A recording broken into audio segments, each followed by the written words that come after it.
This story is titled, In the Middle of a Fight, My Wife Said, Plenty of Men Want Me. So I left her for those men to handle, and now she is begging me to take her back. Hey everyone. Before we jump into today's video, I need your help. We've noticed the channel is losing some traction, and subscribing is one of the best ways you can support us. It's quick, free, and it helps us keep bringing you awesome content. Your support means the world. Let's keep this channel growing together. Thanks so much. Now let's start the video. So I, 34 male, never thought I'd be typing out my life story on Reddit at 2 a.m. on a Tuesday. But here I am. Honestly, I need to get this off my chest, and my therapist says writing it all down might help. Plus, maybe my experience can help some other guys avoid the shitstorm I just went through. So, background. I've been, scratch that, was married to Sarah, 32 female, for 7 years, together for 10. We met during my junior year of college when she literally bumped into me at the campus coffee shop, spilled her latte all over my programming textbook, and somehow I ended up apologizing to her. Classic meet cute that should have been my first red flag. Back then, Sarah was this gorgeous psychology major that half the campus wanted to date. Long brown hair, green eyes, always dressed like she just stepped out of an Instagram post. I still remember how my roommate's jaw dropped when I first brought her to our apartment. Dude, how did you land her? Real confidence booster, thanks man. I've always been a pretty straightforward guy. Grew up in a blue-collar family where my dad taught me the value of hard work. Put myself through college doing construction in the summers, sweating my ass off carrying lumber and pouring concrete while my classmates were taking cushy internships. It built character though, and muscle. I'm 6 feet 2 inches, 210 pounds, always made time for the gym even during exam weeks. Not trying to sound like a douche, but I can bench 275 for reps and deadlift 405. Physical fitness has always been important to me. After graduation, I landed a job in cybersecurity. Started at the bottom, worked my way up. Now I'm a senior network security specialist at a financial tech company. Make decent money. Enough for our 3-bedroom house in the suburbs. The Dodge Charger I've always wanted, that Sarah hated. And Sarah's endless Target and Lululemon shopping sprees. The first few years of marriage were good. We traveled. We had fun. We were that couple people hated because we seemed so perfect. Sarah worked as an administrative assistant at a dental office, made decent money, but nothing compared to what I was bringing in after my last 2 promotions. But that was fine.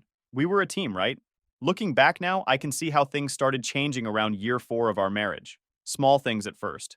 Sarah got really into social media, Instagram, TikTok, all that stuff. Started following all these empowerment accounts. Suddenly, everything became a microaggression or emotional labor. If I didn't notice she changed the throw pillows or got highlights, I was not paying attention to her needs. Meanwhile, I'm putting in 50 to 60-hour weeks, getting called at 3 a.m. when the network gets hit with ransomware attempts, still hitting the gym 4 times a week to stay in shape, handling all the yard work, taking her car for oil changes, and fixing anything that breaks around the house. But God forbid I forget to text her back within 5 minutes when she's out with her friends. The friends were another issue. When we first got together, Sarah had this tight group of college girlfriends, normal, fun women with jobs and relationships. But over the last 2 years, they all got replaced with a new crew from her workout classes. Single women in their late 20s, early 30s, who seemed to spend most of their time complaining about men and encouraging each other to know their worth, which apparently meant expecting royal treatment while offering nothing in return. Her new bestie Jessica was the worst. Divorced twice before 30, always telling Sarah things like, "Don't settle and he should be grateful to have you." I tried to be cool with them, even hosted barbecues and game nights, but I could feel their judgment every time I walked into the room. Like being a stable, hard-working guy was somehow boring and pathetic. The red flags kept popping up, but I ignored them like an idiot. Sarah started going out more and more with the girls. Thursday girls' night became Thursday and Saturday girls' nights. She'd come home at 1 a.m., ignore my texts asking if she was okay, then get mad at Emmy for checking up on her. She bought new clothes that were way more revealing than her usual style. Started wearing makeup even to go to the grocery store. The bedroom situation deteriorated too. We went from 3 to 4 times a week to maybe once every 2 weeks, always with her making it seem like she was doing me a favor. I'm tired. I have a headache. I have to be up early. I heard every excuse in the book, but somehow she had plenty of energy for her 6 a.m. workout classes. Still, I kept trying to be the good husband, planned date nights she'd cancel at the last minute, bought her gifts she'd return without telling me, listened to her complain about work drama for hours, while she scrolled through her phone anytime I talked about my day. Classic entitled behavior, but I was too busy playing my role to see it clearly. Everything came to a head about 2 months ago, and that's where this story really begins. I'd just finished a brutal 14-hour day dealing with a major security breach at work.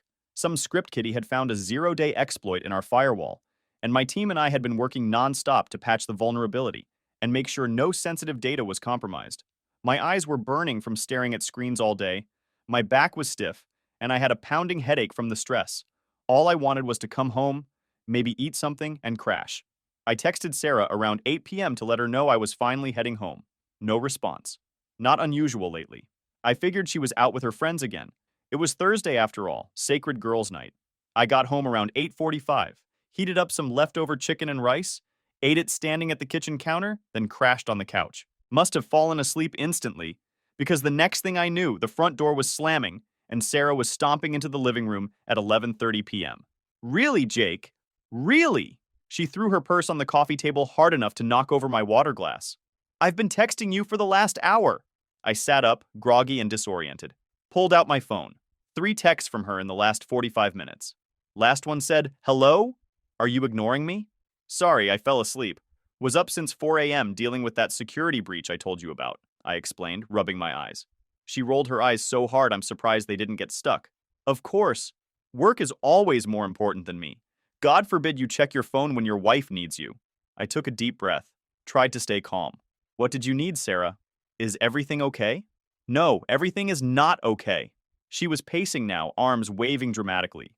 My car was making that weird noise again, and Jessica had to give me a ride home. I texted you to come pick me up, but apparently that was too much to ask. The car that I'd specifically asked her to take to the mechanic 3 days ago when she first mentioned the noise. The appointment I'd made for her that she'd skipped because she didn't have time. I'm sorry about your car. I'll look at it tomorrow, I said, trying to diffuse the situation. I'm exhausted right now.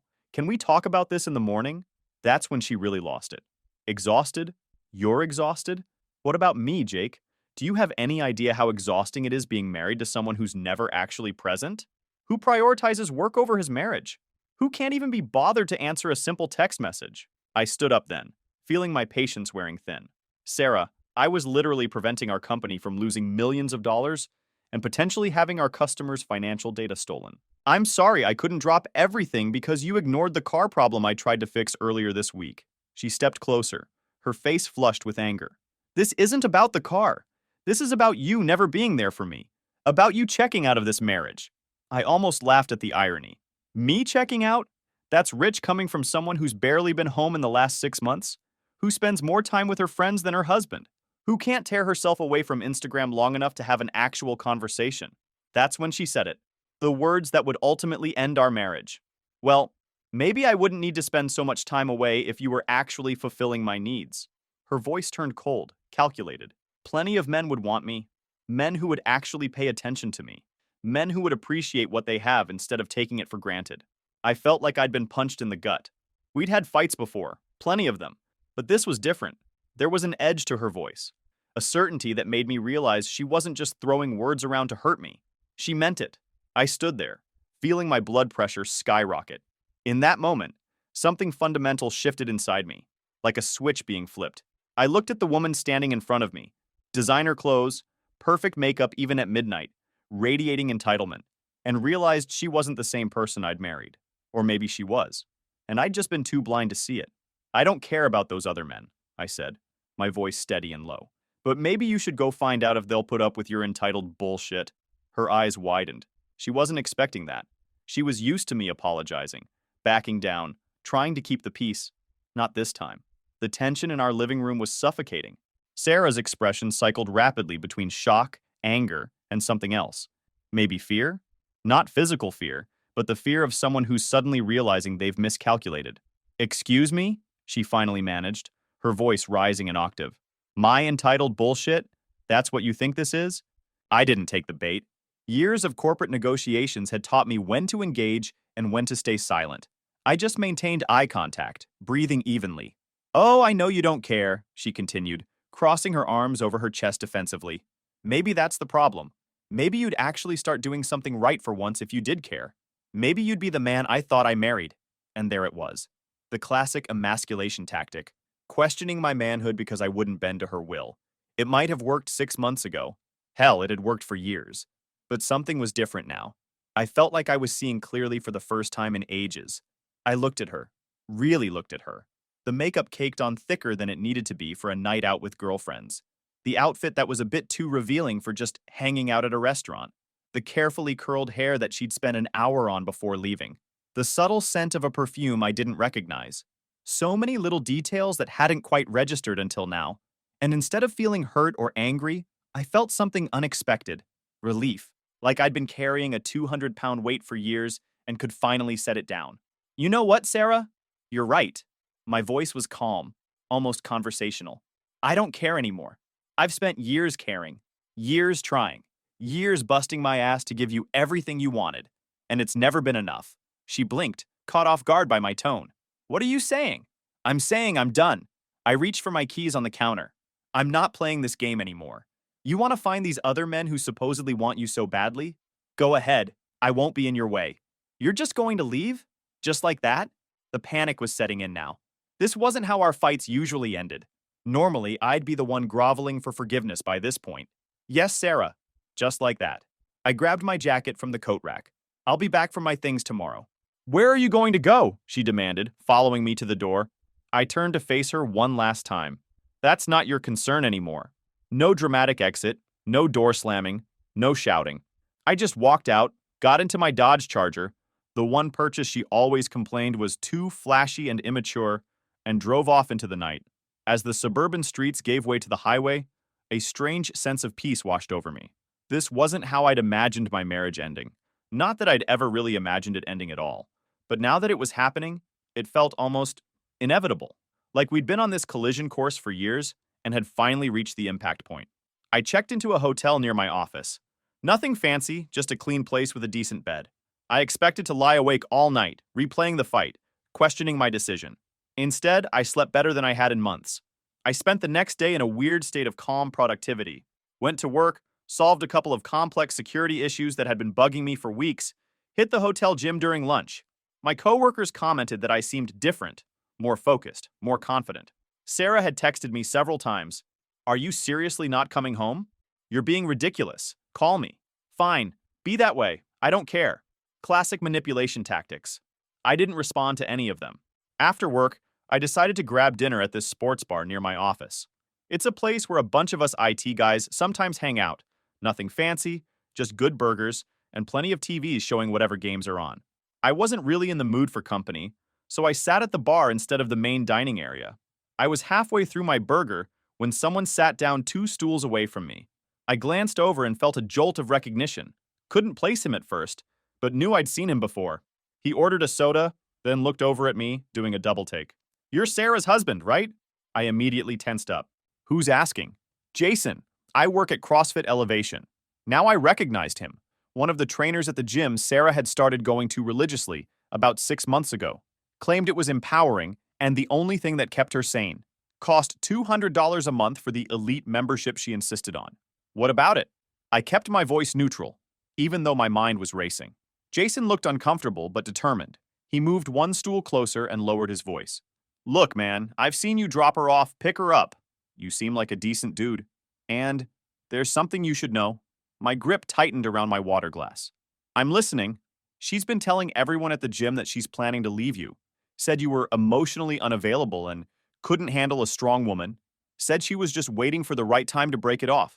I didn't react outwardly, but my mind was processing 1,000 thoughts at once. When did she start saying this? About 3 months ago, right around when she started getting private sessions with Brad. Brad? Jason's expression told me everything I needed to know. Head trainer, ex-college athlete, talks a big game, has a reputation for, targeting married women. They've been hanging out after hours. Not just at the gym, if you know what I mean. The final piece clicked into place. The late nights. The new lingerie I never saw her wear. The sudden passion for fitness. The coldness toward me. Why are you telling me this? I asked, keeping my voice level. Jason shrugged. Brad pulled the same shit with my sister last year. Wrecked her marriage, then dumped her 2 months later when some new challenge walked in. It's his pattern. He gets off on conquering married women, then gets bored. And like I said, you seem like a good dude. I appreciate it. I pulled out a 20 to cover my meal. Really? No problem, man. And, she doesn't know I'm telling you this. I'd like to keep it that way. I need this job. I nodded. This conversation never happened. As I drove back to the hotel, my mind was surprisingly clear. I should have been devastated, betrayed, furious, and on some level I was all those things. But mostly I felt vindicated. All those little doubts, all those moments of confusion, they suddenly made sense. What surprised me most was my lack of jealousy. I didn't care that she was sleeping with someone else. I cared that she'd lied to my face for months, that she'd made me think I was the problem when she was the one betraying our vows. But even deeper than that was a new emotion emerging through the shock: determination. I wasn't going to be the victim in this story. Not anymore. I didn't confront Sarah immediately. That would have been amateur hour. Instead, I went tactical. First, I texted her, "Need more time to think. Staying with a friend for a while?" Her response was telling. "Whatever. Take all the time you need. No, please come home. No, I miss you. Not even an 'are you okay?' Just annoyed indifference." Next, I opened my laptop and got to work. I'm an IT security specialist for a reason. I know my way around digital forensics. But I didn't even need to use those skills initially. Sarah and I had a shared cloud account for family photos and documents. I logged in and noticed the automatic photo backup from her phone was still active. I found dozens of selfies she'd never shared with me. Mirror pics in gym outfits so revealing they barely qualified as clothes. Poses that weren't just showing off fitness progress. Some were clearly taken in places I didn't recognize. Hotel rooms, from the look of them. Then I checked our phone account. We were on a family plan that I paid for. The call log showed dozens of long calls to a number I didn't recognize, always during her workout times or when I was at work. But the real goldmine was our backup cloud. Sarah wasn't tech savvy enough to realize that deleted text messages from her phone backup could still be recovered if you knew what you were doing. And I definitely knew what I was doing. I found hundreds of messages between her and B-Love going back nearly 4 months. Some choice excerpts. Sarah. "He has no idea. Thinks I'm at spin class, Lowell." Brad. "His loss.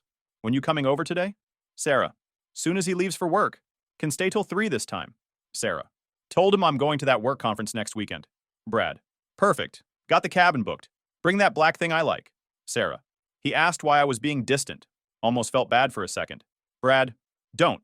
He's not giving you what you need." "I am." Sarah. "When should I do it? Still think I should wait till bonus season?" Brad. "Smart girl. Get that money, then drop the bomb."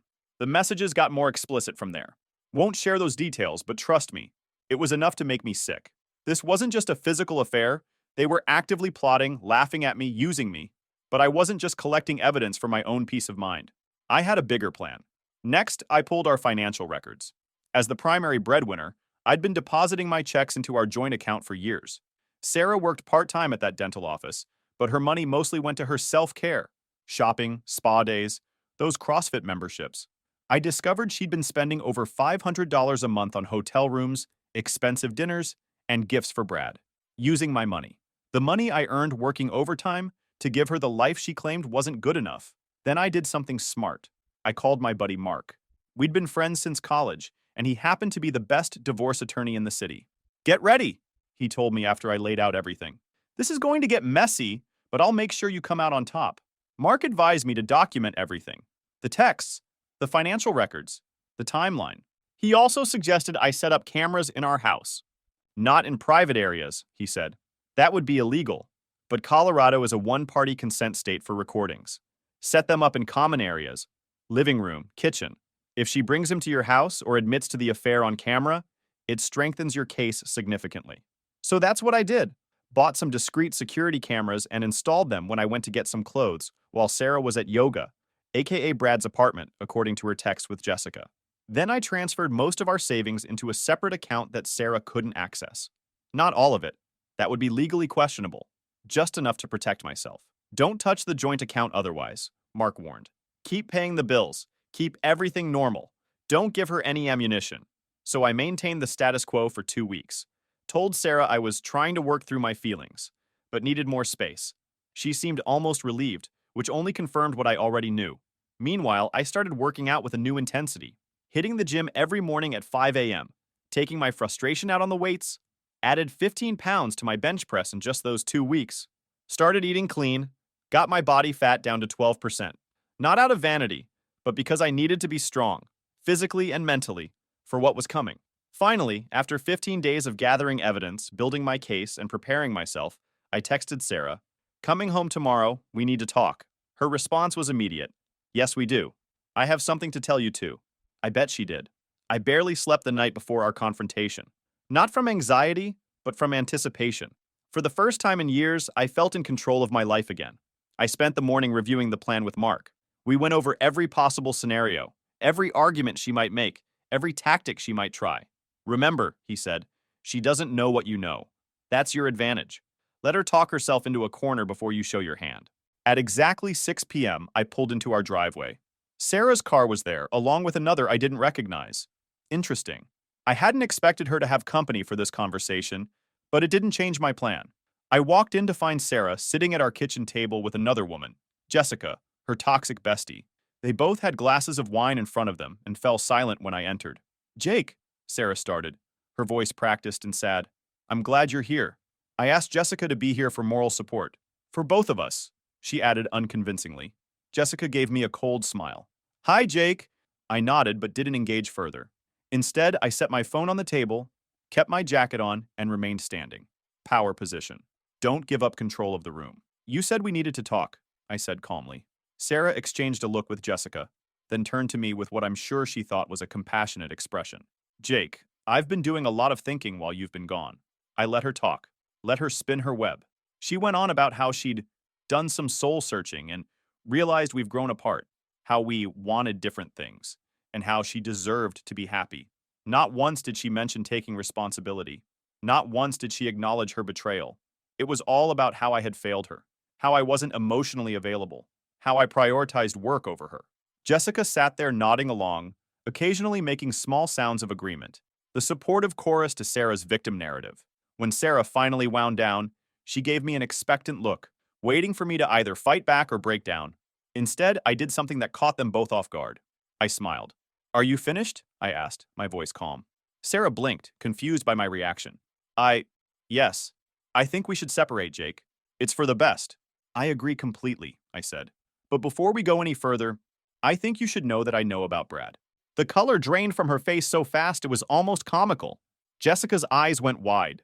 What?" Sarah stammered. I placed my phone on the table, open to the text messages I'd recovered. "Your CrossFit instructor. The one you've been sleeping with for the last 4 months. The one you've been spending my money on.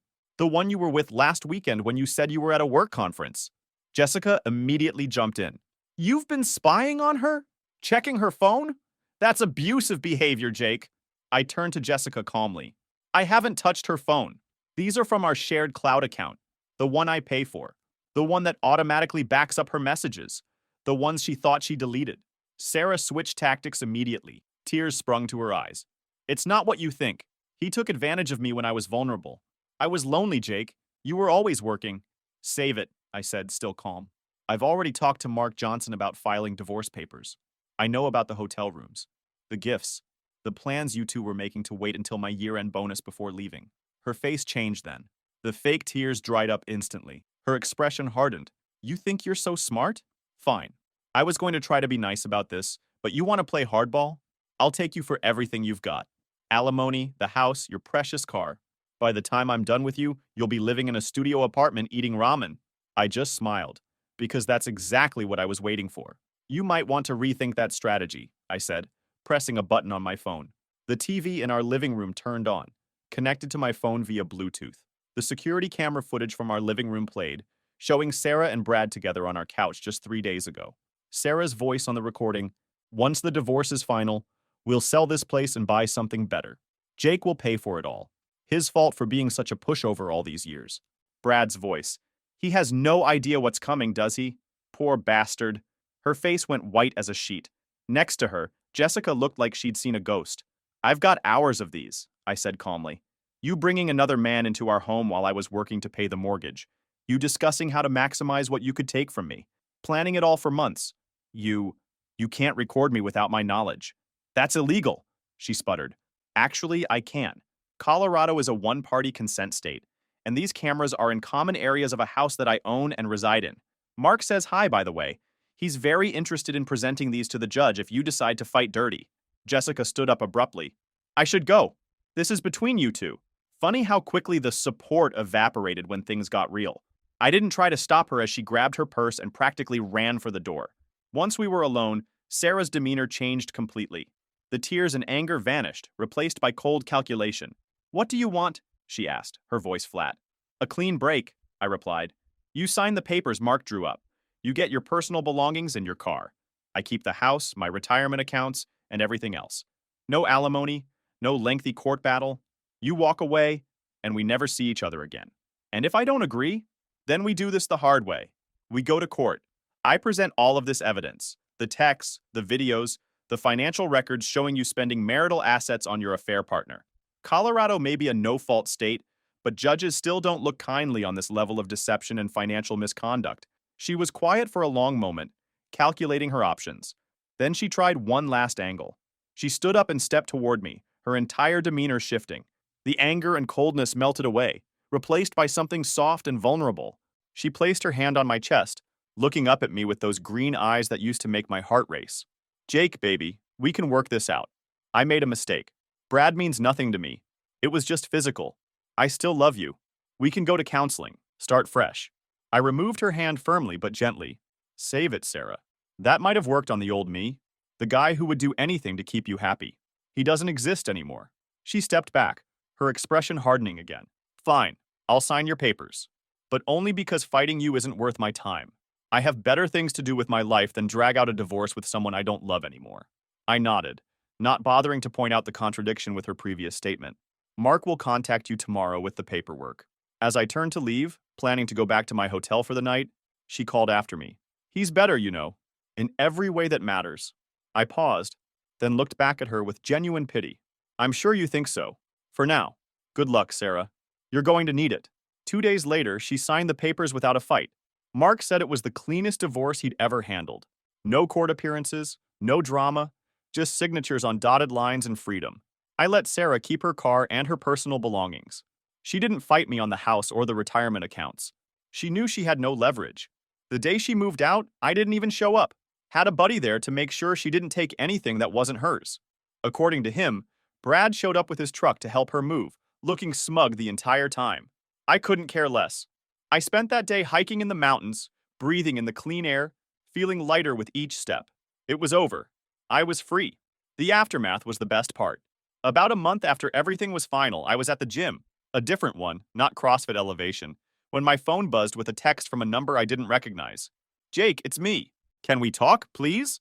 I almost blocked it immediately, but curiosity got the better of me. I replied with a single word: "Why?" The response came quickly. "Brad dumped me. Said I was too much drama. I have nowhere to go. My parents won't take me in. I lost my job. Can we meet? Just to talk? Please?" Turns out Brad had already moved on to his next married target, a 28-year-old yoga instructor with a rich husband. Sarah had quit her job at the dental office to focus on fitness, Brad's suggestion apparently, and now had no income. She'd leased an expensive apartment she couldn't afford on her own. Brad had promised to move in, then bailed, and her toxic friends had abandoned her once she was no longer the queen bee in a relationship. I didn't respond to her text, just blocked the number and went back to my workout. But that wasn't the end. She showed up at my house a week later, looking nothing like the polished, confident woman I'd been married to. Her hair was a mess, her designer clothes replaced by sweats, her eyes puffy from crying. "Jake, please," she said when I opened the door. "I made a terrible mistake. I see that now. Everything I had, everything that mattered, I threw it away for nothing."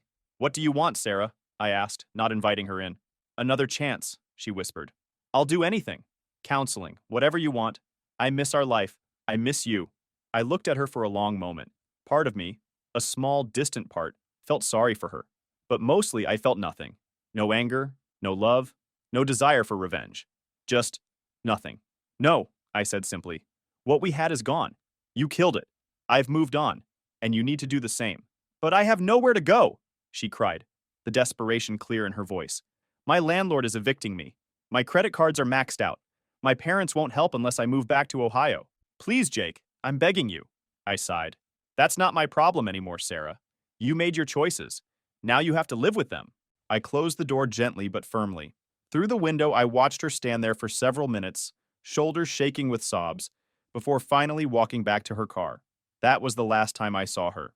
I heard through mutual friends that she did end up moving back to Ohio with her parents, deactivated all her social media, disappeared from the life she'd built here. It's been 6 months now. The house is peaceful. I got promoted at work.